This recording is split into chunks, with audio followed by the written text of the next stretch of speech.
Bonjour et bienvenue dans la petite vidéo SAV.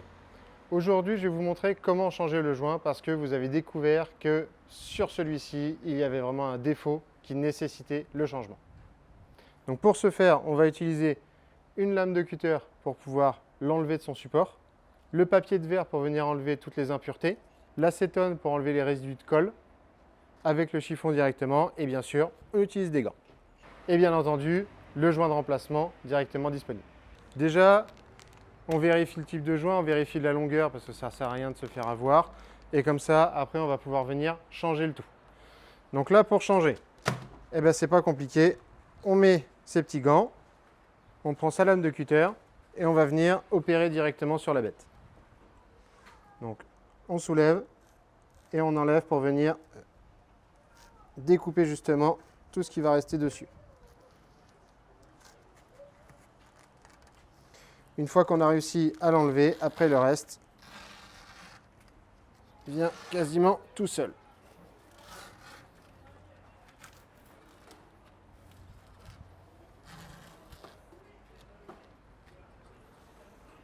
Donc là, on constate ici qu'on a encore beaucoup en fait de colle qui est resté dessus. Et donc ça, il va falloir enlever pour pouvoir reposer derrière.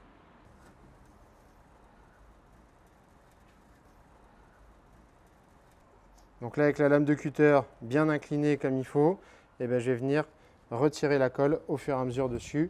On fait attention à avoir une bonne prise pour ne pas glisser en fait avec. Ça reste une lame de cutter, donc c'est très coupant.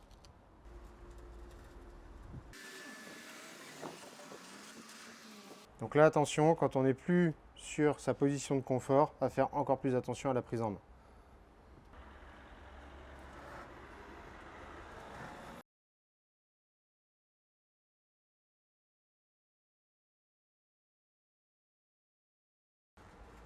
Pas hésiter de temps en temps à faire comme moi, à retourner sa lame, parce qu'il est possible que vous la tordiez légèrement et donc ça sera plus simple de pouvoir racler.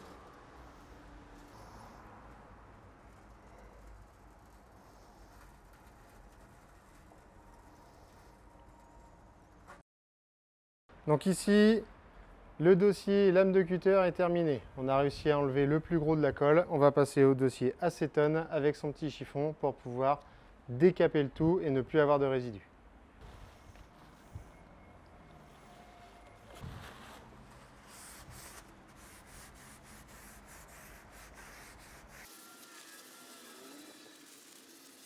Et vous voyez, il y a encore un petit résidu. On reprend la lame,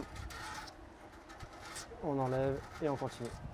L'acétone a tendance à être un petit peu volatile, donc pas hésiter à le faire surtout bien dans l'extérieur et à bien en remettre régulièrement sur votre chiffon.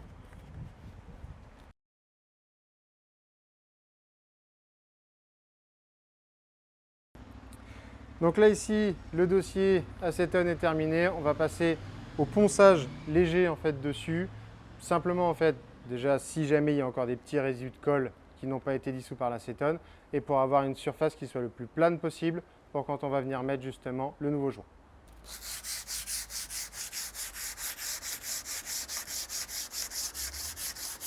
Donc peu importe qu'on soit sur la céramique ou qu'on soit sur la partie qui est émaillée, donc l'émail extérieur du Kamado, peu importe qu'on soit dessus parce que de toute façon l'émail ne sera pas abîmé et la céramique va justement rendre un petit peu cette poudre un petit peu blanche ocre qui va revenir en fait et qui va habiller l'ensemble.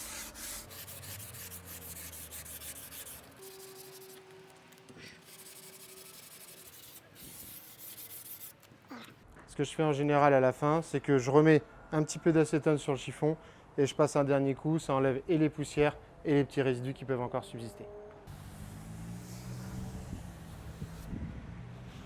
Et voilà, après avoir fait tout ça, votre joint est prêt à être posé.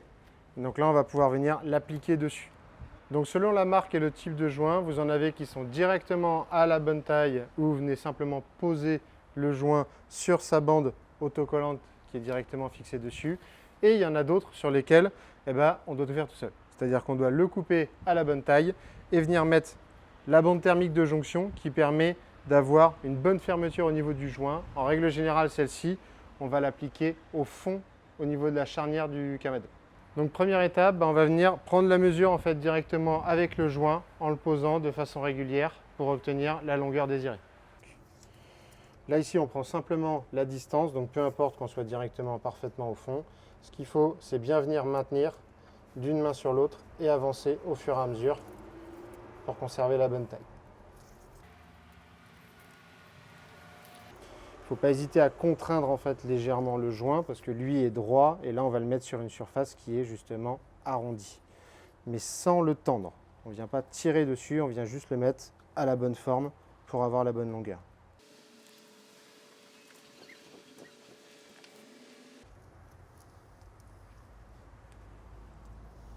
Donc là ici, je vais commencer là dans l'axe de la charnière de la tablette et donc là on sait que là à cette distance là on est à la bonne taille. Donc maintenant que j'ai mon joint, que j'ai la bonne distance et que j'ai plus qu'à couper pour pouvoir justement venir le poser, et je vais venir tout simplement en fait l'entailler. C'est assez résistant parce qu'à l'intérieur il y a aussi une résille qui permet en fait de bien le maintenir. Hop. Ce qu'il faut, c'est essayer de couper le plus droit possible.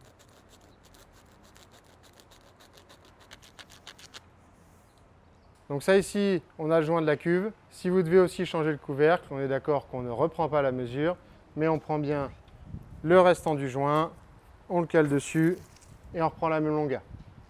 Et maintenant, nous allons coller le joint. Petite chose à savoir, toujours laisser à peu près 4 à 5 cm sur le bout du joint qu'on va venir mettre au fond, tout simplement parce que sur celui-ci va venir la bande de finition.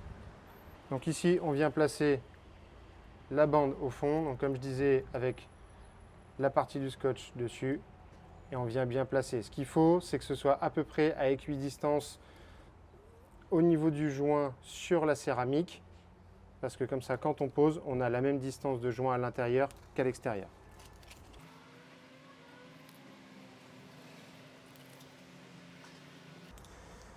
Donc là, comme on suit parfaitement la céramique, il est possible qu'à la fin, on ait une petite différence d'un petit centimètre en plus quand on va venir faire le collage au bout.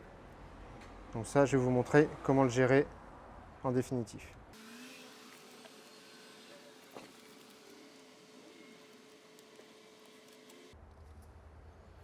Donc vous voyez, le cas se produit ici. Là, j'ai quasiment 3 cm de trop. Il va falloir les couper avant de procéder au reste. Donc on fait bien attention à garder, comme tout à l'heure, les quelques centimètres qui restent dessus. On reprend la mesure et on vient découper.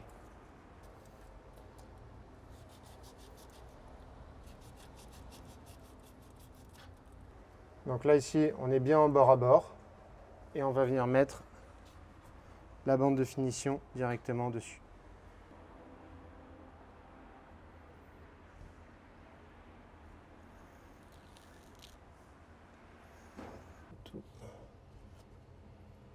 Donc là, on enlève forcément les scotch qu'on avait laissés.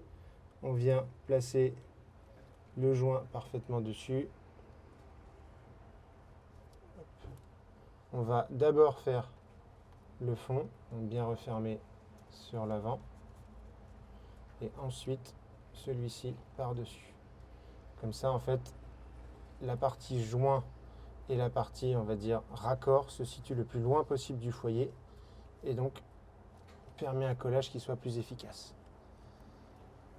Là ici, le joint est parfaitement posé. On repasse de toute façon dessus pour bien faire adhérer toute la colle partout.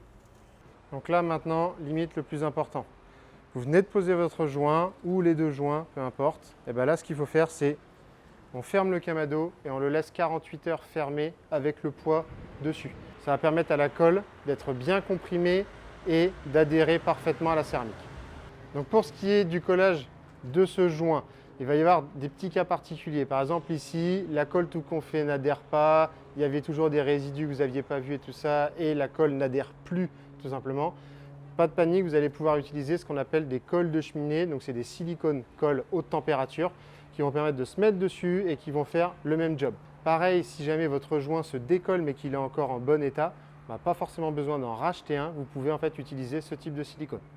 Si vous avez la moindre question, n'hésitez pas à nous appeler au 03 59 55 40 40 ou à nous envoyer un mail via le formulaire sur le site espritsbarbecue.fr. À bientôt!